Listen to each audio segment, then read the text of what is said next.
अ very good morning dear aspirants. Byju's के government exams prep channel में आप सभी का हार्दिक स्वागत है। दोस्तों, इस वीडियो में हम चर्चा करेंगे this day in history segment पे, जहां हम आपके लिए लेके आएंगे इतिहास से जुड़े कुछ ऐसे खास फैक्ट्स और घटनाएं जो आपकी इन सभी आगामी गवर्नमेंट परीक्षाओं के पॉइंट ऑफ व्यू से बेहद इंपॉर्टेंट है।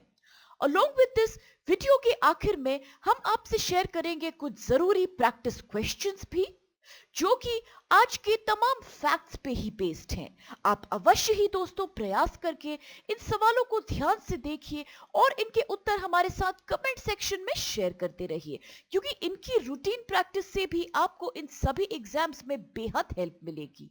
तो आइए फिर अब शुरू करते हैं फ्रेंड्स 23 मार्च की दिनांक अर्थात आज के दिनांक से जुड़े हमारे तमाम इंपॉर्टेंट हिस्टोरिकल फैक्ट्स की। The very first fact here is associated with 1757, when the British captured Chandannagar from the French after the Battle of Chandannagar। अर्थात चंदन की लड़ाई के पश्चात अंग्रेजों ने चंदन पर कब्जा किया था। Lying 10 miles upriver from Calcutta, Chandan or Chandler Nagore was the administrative center of the French East India Company। 23 मार्च 1757 को फ्रेंच और अंग्रेजी सेनाओं के बीच एक लड़ाई लड़ी गई थी, जो कि 7 साल के युद्ध 1757 टू 1763 के दौरान उपमहाद्वीप पर फ्रांसीसी और अंग्रेजी सेनाओं के बीच लड़ी गई कई लड़ाइयों में से एक थी। इस युद्ध को बैटल ऑफ चंदन के नाम से जाना जाता है।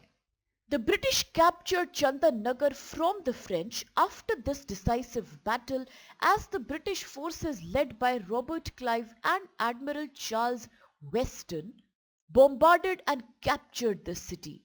This gave the British East India Company effective control of Calcutta and Bengal hinterland. The French, who escaped, took shelter with Nawab Sirajuddola, the last independent Nawab of Bengal। परंतु Robert Clive ने नवाब की army के commander in chief Mir Zafar को bribe किया और promised him to make the Nawab of Bengal later। इसके पश्चात 23 जून 1757 को the British East India Company under the leadership of Robert Clive defeated a much larger force of Nawab of Bengal and his French allies in the very famous Battle of Plassey। यह battle हुई थी पलाशी नामक एक स्थान पे, जिसे अंग्रेजों द्वारा अक्सर प्लासी बुलाया जाता था। This was located on the bank of Hooghly River, about 150 kilometers north of Calcutta and south of Murshidabad in Bengal। इस युद्ध के परिणाम स्वरूप the French were no longer a significant force in Bengal, and in 1763 Chandan was given back to the French, who again lost the city to Britain in 1794 during the Napoleonic Wars। परंतु in 1816 the French were returned the control of the city और चंदन remained in French possession until 1950। 2 मई 1950 को भारत सरकार ने इस शहर का प्रशासन अपने हाथों में ले लिया था, and finally in October 1954 Chandan merged with the state of West Bengal through Chandernagore merger act 1954। तो अब इसके साथ चल के देखते हैं आज का अगला फैक्ट कौन सा है, और ये संबंधित है 1898 से, when Indian writer and poet of Assamese literature Nalini Bala Devi was born। अर्थात असमी साहित्य की भारतीय लेखिका और कवयित्री नलिनी बाला देवी का आज ही के दिन वर्ष 1898 में जन्म हुआ था। She was a noted Indian writer and poet of Assamese literature, known for nationalistic as well as mystical poetry।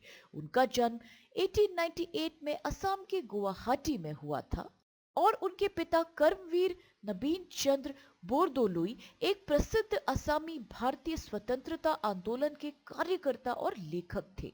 In 1950, she established the Sadao Assam Parijat Kanan, which later became the famous Moina Parijat, the famous children organization of Assam. In 1957, she became the first woman Assamese poet to be awarded with Padma Shri by the Indian government. She was also the first lady to be the chairperson of Assam Sahitya Sabha. In 1968, she won the Sahitya Academy Award given by the prestigious Sahitya Academy, which is India's National Academy of Letters, for her famous poetry collection known as Alak Nanda. उनके कुछ प्रसिद्ध works हैं जैसे कि संधियार सुर, जागृति, अलकनंदा और परोश मुनि। तो अब चल के देखते हैं आज का अगला फैक्ट कौन सा है, और ये संबंधित है 1910 से, जब socialist leader Ram Manohar Lohia was born, अर्थात आज ही के दिन समाजवादी नेता श्री राम मनोहर लोहिया का जन्म हुआ था। राम मनोहर लोहिया भारतीय स्वतंत्रता आंदोलन में एक कार्यकर्ता और एक समाजवादी राजनीतिक नेता भी थे। वह कांग्रेस सोशलिस्ट पार्टी के संस्थापक और इसके पब्लिकेशन कांग्रेस सोशलिस्ट के संपादक भी थे। In 1936, he was selected by Jawaharlal Nehru as the secretary of the Foreign Department of the All India Congress Committee, the highest body of the Congress. उन्होंने गांधी जी के द्वारा शुरू किए गए क्विट इंडिया मूवमेंट ऑफ 1942 में एक सक्रिय भूमिका निभाई और मूवमेंट को ऑर्गेनाइज करने में बेहद मदद करी। During the last phase of British rule in India, he worked with the Congress radio, which was broadcast secretly from various places in Bombay until 1942. उन्होंने कई लोकप्रिय किताबों की रचना भी की है, जैसे कि व्हील्स ऑफ हिस्ट्री, हिंदू बनाम Hindu and guilty main of India's partition. और अब देखते हैं आज का अगला फैक्ट कौन सा है, और यह है संबंधित 1931 से, when revolutionary freedom fighters Bhagat Singh, Shivaram Rajguru and Sukhdev Thapar were hanged to death by the British government. Bhagat Singh और उनके साथियों ने लाला लाजपत राय जी की मृत्यु का बदला लेने की ठानी थी।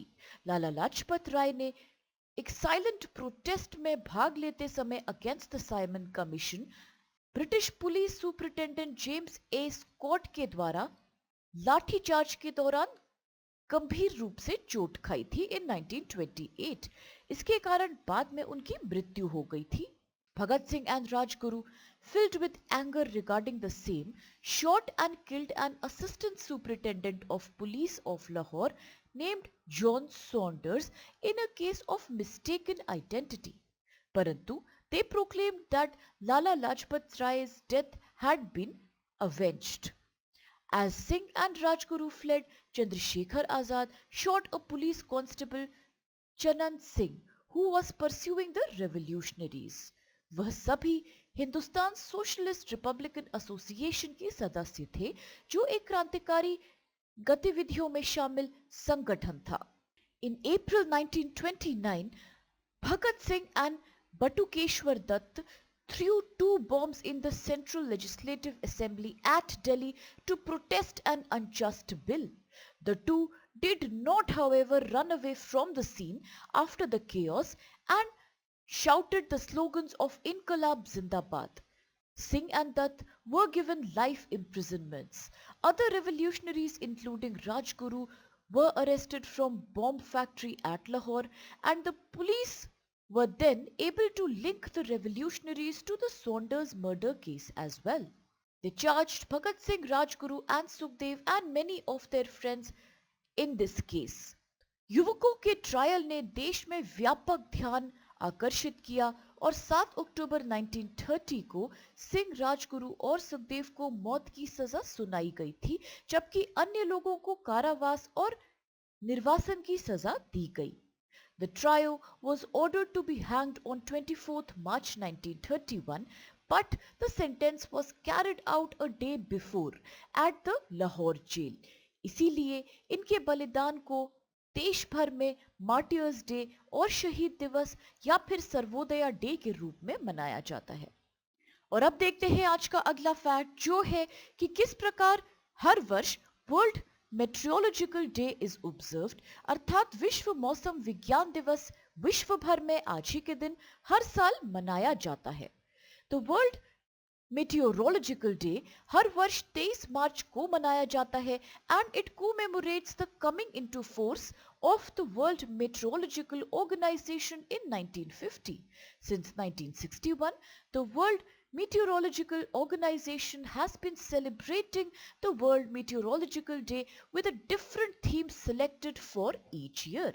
वर्तमान वर्ष अर्थात 2021 में इस दिवस की थीम है the ocean, our climate and weather.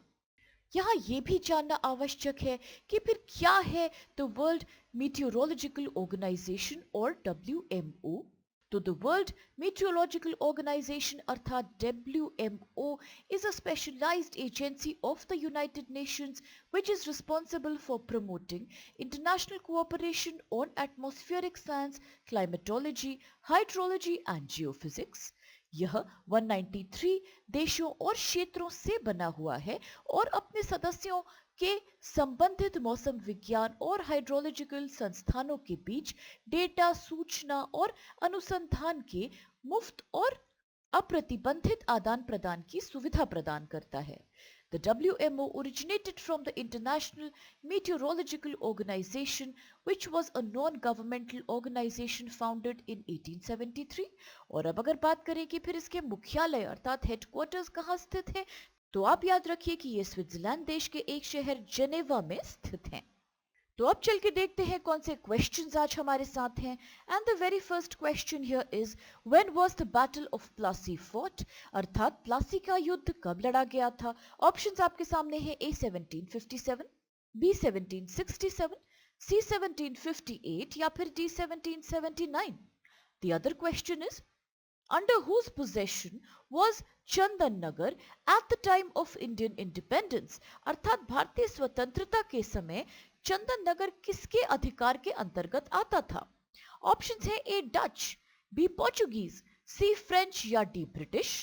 The next question is who became the first woman Assamese poet to be awarded with Padma Shri award, अर्थात पद्मश्री पुरस्कार से सम्मानित होने वाली पहली महिला असमी कवि कौन थी। ऑप्शंस है A Nirmala Prabha Bordoloi, B Nalini Bala Devi, C ममोनी रायसोम Goswami या फिर D Rita Chaudhary. The next question is when did the Simon Commission arrive in India, अर्थात भारत में साइमन कमीशन कब आया था। ऑप्शंस है A 1926, B 1927, C 1928 या फिर D 1929। और अगला सवाल है वेयर आर द हेडक्वार्टर्स अर्थात मुख्यालय of the world meteorological organisation स्थित, यानी कि विश्व मौसम विज्ञान संगठन WMO के मुख्यालय कहाँ हैं। ऑप्शंस है A Paris, B Zurich, C जनेवा या फिर D न्यूयॉर्क। अब इन सभी इंटरेस्टिंग सवालों और कुछ बहुत ही इंपॉर्टेंट फैक्ट्स के साथ आज के इस सेशन को हम यही समाप्त करते हैं, इस आशा के साथ कि आप सभी को इससे बहुत लाभ प्राप्त होगा। दोस्तों अगर आपको वीडियो पसंद आए तो प्लीज आप लोग चैनल को लाइक, शेयर और सब्सक्राइब अवश्य कीजिए और हमारे सभी क्वेश्चंस के उत्तर हमारे साथ आप कमेंट सेक्शन में शेयर करते रहिए। With this have a great day, be safe and thank you so much to all of you.